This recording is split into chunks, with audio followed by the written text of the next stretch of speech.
Hola, yo soy Silvina Posniak y en este video, que es la parte cuarta del seminario de Fisiología del Eje Gonadal Femenino, vamos a hablar de pubertad.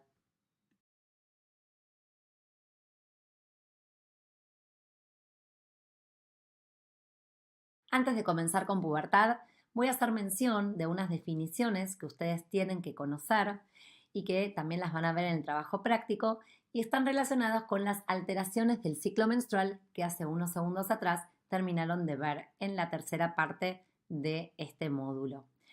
Decimos que cuando una mujer atraviesa por ausencia de menstruación durante más de 90 días, se llama amenorrea. Si la paciente refiere que tiene ciclos que son irregulares, es decir, su sangrado es irregular, con periodos de más de 35 días, pero que no llegan a ser los 3 meses, hablamos de oligomenorrea. Si la paciente refiere que sus menstruaciones cursan con dolor, decimos que esa paciente tiene dismenorrea. Y si la paciente refiere que tiene un sangrado que es menor a los 21 días, ustedes recién vieron que en un ciclo ideal son de 28 días, puede ser más o menos algunos días, pero si refiere que es menos de 21 días, hablamos de polimenorrea. Y aquellas mujeres que refieren que tienen menstruaciones abundantes o de una duración mayor a los 7 días, el término al que vamos a referir es la hipermenorrea.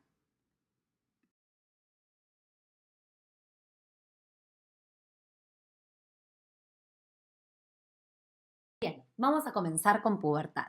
¿Y qué es la pubertad? La pubertad es la secuencia de eventos fisiológicos y físicos que marcan la finalización de la niñez y el ingreso en la adultez. La misma se va a completar cuando se adquiera la capacidad reproductiva debido a la adecuada maduración del eje hipotálamo-hipófiso-gonadal. Y esto va a llevar tiempo. Es una transición entre la niñez y la adultez y va a llevar años, que no va a ser de la misma forma en los niños como así en las niñas. Y lo vamos a poder definir teniendo en cuenta los cambios físicos, biológicos, psíquicos y sociales que esta niña o este niño va a atravesar en su desarrollo por la pubertad.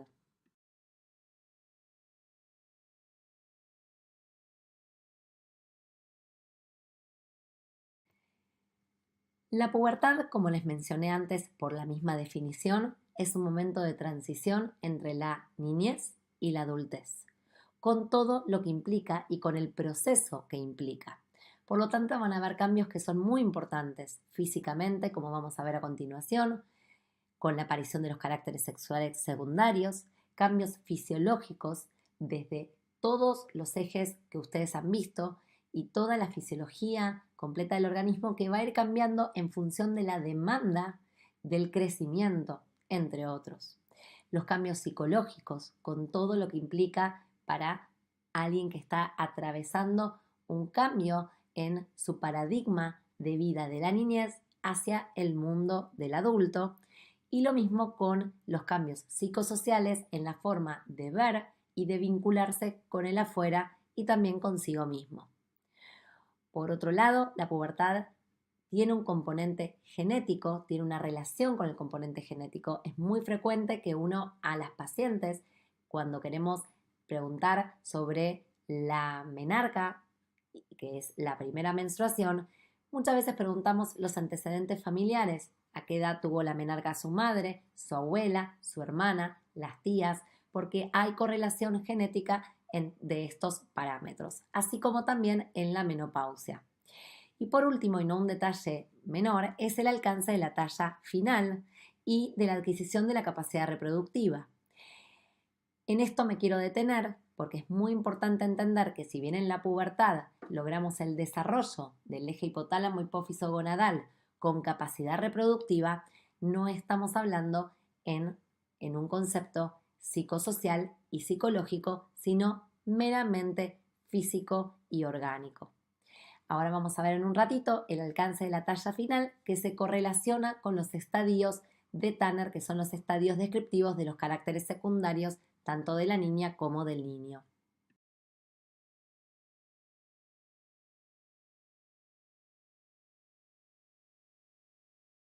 Bien, hasta llegar a la pubertad, la niña va a pasar por distintas etapas. Luego del nacimiento, el descenso de los esteroides placentarios va a generar un aumento de los niveles de ambas gonadotrofinas que va y puede persistir hasta los 2 años aproximadamente en la vida de una niña. El segundo periodo, el periodo posterior, que es el prepuberal, se va a caracterizar por una marcada inhibición del sistema. Es decir, el mecanismo inhibitorio que va a controlar la secreción del GnRH en esta etapa de reposo relativo es conocido como el mecanismo de inhibición intrínseco del sistema nervioso central, que va a involucrar a neuronas que van a utilizar el ácido gamma aminobutírico, el GABA, como neurotransmisor potencialmente inhibitorio. Para que se reactive el eje, para que se inicie la pubertad en una tercera etapa, es necesaria la reactivación del sistema con el incremento de la secreción pulsátil del GnRH, con lo cual se va a generar un interjuego entre los impulsos inhibitorios que genera el GABA y los impulsos facilitadores en los que van a intervenir otros aminoácidos, en este caso excitatorios, como el aspartato y el glutamato, y otros péptidos a nivel hipotalámico, como por ejemplo el neuropéptido Y. La activación puberal de la secreción de GnRH no va a ser solamente y meramente controlada por influencias neuronales. También se ha visto que en la eminencia media las neuronas del GnRH se encuentran íntimamente conectadas con células de la glía y también del epéndimo y que van a compartir una relación funcional, ya que estas células pueden estimular la secreción del GnRH mediante una secreción parácrina, es decir, célula a célula, dependiente de diversos factores, como son los factores de crecimiento, y estos van a tener un rol también importante al momento de disparar el gatillo para la pubertad.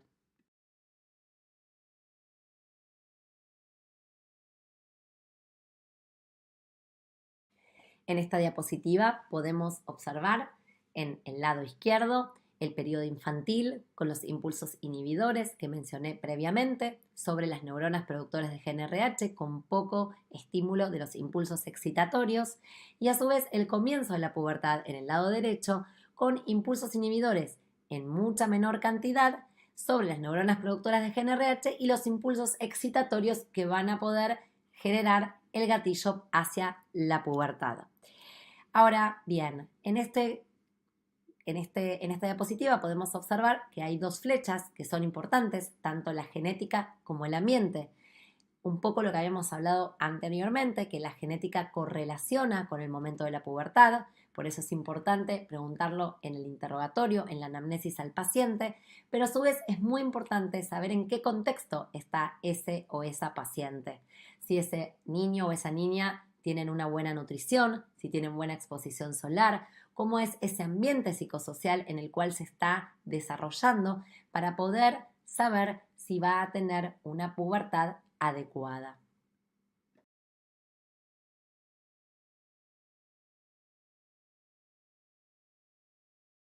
¿Cómo se produce la reactivación del eje hipotálamo-hipófiso-gonadal en una niña? Bueno, para esto vamos a necesitar tres componentes principales. Las neuronas hipotalámicas especializadas, productoras del péptido liberador de gonadotrofinas, el GnRH, que se sincronizan y funcionan en red, dando origen al generador de pulsos de GnRH, que es nuestro primer componente. Estas neuronas, que liberan GnRH en forma episódica al sistema porta hipotálamo hipofisario, van a ser recibidos por los gonadotropos pituitarios, que es nuestro segundo componente, es decir, las células gonadotropas, que van a responder sintetizando y liberando en forma pulsátil también LH y FSH hacia la circulación sanguínea periférica. Y nuestro tercer componente, que son las gónadas, los ovarios en la mujer, en respuesta a las gonadotrofinas y a un complejo sistema de regulación autócrino y parácrino, van a producir esteroides sexuales y péptidos gonadales que regulan el sistema mediante los mecanismos ya por ustedes conocidos de retroalimentación negativa y positiva, solamente este último en la mujer.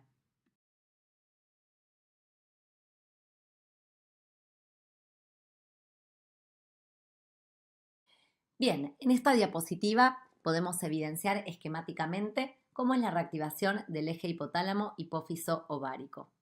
Las neuronas del gen RH, influenciadas por todos los núcleos e incluso por la eminencia media, como acabo de mencionarles, van a estar influenciadas para poder secretar la hormona liberadora de gonadotrofinas, la cual va a ser de forma pulsátil a través del sistema porta.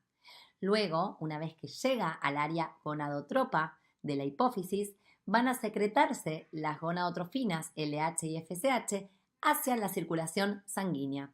Y esto va a generar, tanto en las células de la teca como en las células de la granulosa, la esteroidogénesis con la concomitante producción de estrógenos y progesterona y de otros péptidos como inhibina. Y esto va a poder producir los feedbacks que ustedes ya han visto en las partes previas de esta clase.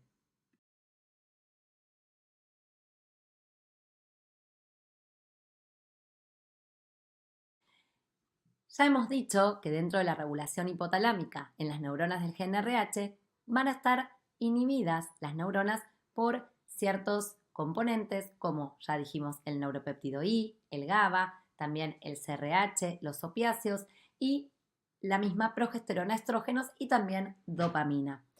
Y cuando hablamos de estimulación hemos mencionado al glutamato, a los estrógenos, también a las catecolaminas y ahora vamos a hablar de las quispeptinas.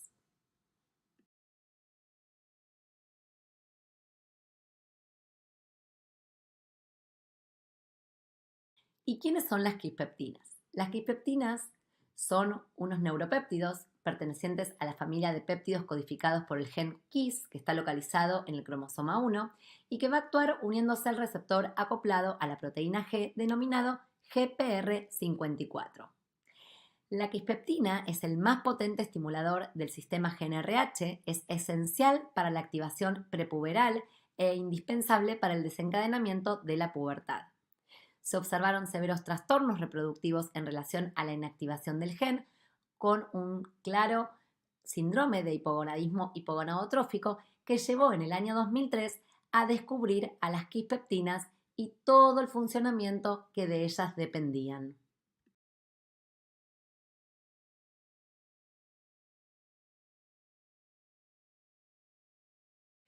Bien, en esta diapositiva podemos ver gráficamente cómo a nivel hipotalámico las neuronas productoras de quispeptina van a influenciar positivamente a la neurona de GnRH con la secreción de este último, estimulando al área gonadotropa y las gonadotrofinas secretadas por la glándula pituitaria van a estimular a las gónadas y luego estas, con el feedback que ustedes ya conocen y que vieron durante este seminario, van a estimular, en el caso, por ejemplo, de un feedback positivo, a la neurona productora de quispeptina o también inhibitoriamente a la misma neurona y esto va a tener un efecto a nivel del GnRH.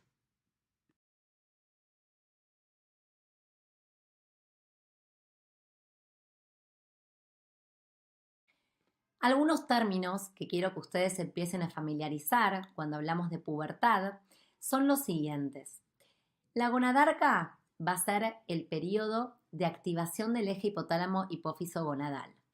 La telarca la vamos a conocer como la primera manifestación del comienzo de la pubertad en las niñas, es decir, el desarrollo mamario. Es el primer signo donde yo puedo ver que la niña empieza a tener su pubertad. No hay que confundirlo con la adrenarca, que no está relacionada con la activación del eje hipotálamo hipófiso gonadal y se debe a un incremento de la secreción de andrógenos de origen adrenal y lo que va a traer como consecuencia es la aparición del vello pubiano, que en aproximadamente un 15% de las niñas puede anteceder a el desarrollo mamario a la telarca. Generalmente la puberca, o sea, el aumento del vello pubiano se da junto con el desarrollo mamario la telarca. Y por último, un concepto que tienen que saber es la menarca, que simplemente es la primera menstruación por la que va a pasar la niña y que ocurre durante el desarrollo puberal y es un acontecimiento tardío. Puede generarse de al año y medio o a los 2 años de la telarca.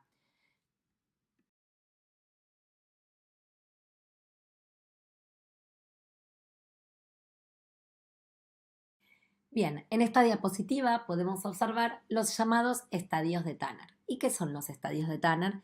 Que es tanto para la niña como para el niño. Son una ayuda que tenemos los médicos, las médicas y pediatras, sobre todo, para poder evaluar en qué momento de la pubertad se encuentra aquel niño o aquel niña. En este caso, tenemos en los estadios de Tanner de la niña hasta llegar al estadio 5, que es la mama adulta con el vello púbico de una mujer adulta, pasando por y empezando desde el estadio 1, donde nos encontramos en un estadio prepuberal, donde no hay tejido glandular, no hay tejido mamario palpable, solo el pezón que protruye. Y la areola no está pigmentada como lo podemos ver aquí. En el estadio 2 se palpa el tejido mamario y lo que se observa es la areola y el pezón ya protruyen juntos y es la etapa que consideramos del botón mamario. El estadio 3 de Tanner se caracteriza por un crecimiento mayor de la mama y la areola con la pigmentación de esta y el pezón ha aumentado de tamaño. El estadio 4 es donde existe mayor aumento todavía de la mama, con la areola más pigmentada y sobrelevantada, por lo que se observan tres contornos, que es el pezón, la areola y la mama, y concuerda con el momento de la menarca en la mayoría de las niñas. Ya el estadio 5 vemos la mama de tipo adulta, en la cual solo el pezón protruye y la areola tiene el mismo contorno que la mama.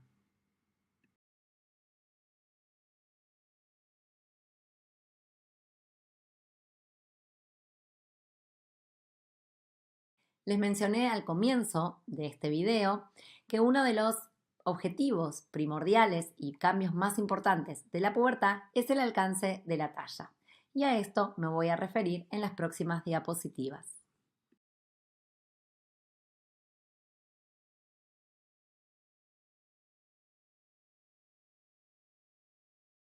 Uno de los momentos donde se puede evidenciar el mayor crecimiento que tienen tanto la niña como el niño con respecto a su altura es en lo que llamamos el estirón puberal, el cual es siempre secundario a los eventos hormonales puberales.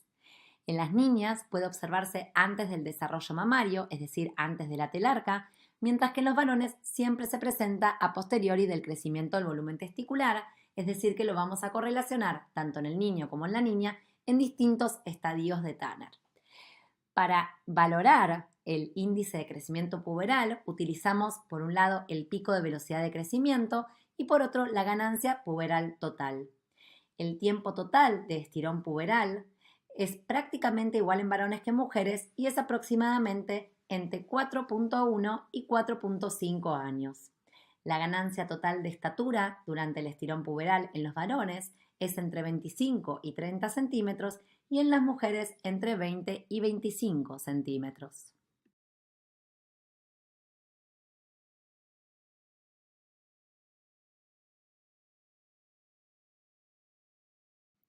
Otro de los signos que ayudan mucho a los pediatras a poder saber en qué momento de transición se encuentra aquel niño o niña es evaluando con una radiografía de mano izquierda la edad ósea. La edad ósea traduce la maduración del esqueleto a través de los estadios de osificación en una secuencia que permite valorar la progresión, si es adecuada o si hay alteraciones, y tiene directa relación con la talla, con el peso y con la pubertad. Fíjense en este caso, donde está la línea roja con un círculo, donde se ve el pico de crecimiento puberal que coincide justamente con la aparición del hueso sesamoideo. Es un signo patognomónico cuando queremos ver si hay desarrollo puberal tanto en la niña como en el niño.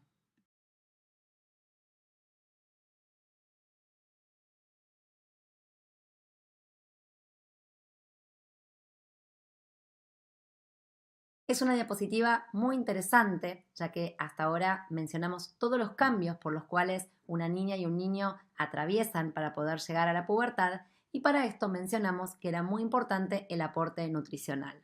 Para eso, el GNRH, las neuronas hipotalámicas que secretan GNRH, van a estar influenciados por nada más y nada menos dos hormonas que ustedes han visto ya previamente en el seminario de páncreas y tejido adiposo. Estos son el neuropéptido I, un agente orexígeno muy potente que estimula también la secreción de insulina y el almacenamiento de grasas, y también la leptina, que es una poderosa hormona que va a contribuir de manera predominante en la homeostasis energética y que también habíamos mencionado en el seminario de tejido adiposo que podía y que colaboraba con la fisiología reproductiva. Tiene sin lugar a dudas una acción central a través de la supresión del neuropéptido Y y la estimulación concomitante del eje hipotálamo hipófiso gonadal para que pueda llevarse a cabo la pubertad. En esta diapositiva pueden observar cómo la leptina va a inhibir al neuropéptido I y entonces desbloquear la acción que tiene el neuropéptido I sobre el GnRH para que la pubertad pueda llevarse a cabo. Dado que los niveles de leptina reflejan la cantidad de grasa corporal y esta es la traducción hacia el hipotálamo para poder dar la señal de que las reservas son adecuadas, aquellas mujeres en situaciones de extrema delgadez y con anomalías menstruales, como puede ser en los trastornos de la alimentación, como es la anorexia nerviosa, o incluso en atletas, esta alteración menstrual con oligoamenorrea o amenorrea podría deberse a el descenso de los niveles de leptina más allá de un determinado umbral por debajo del cual se interrumpiría entonces la reproducción.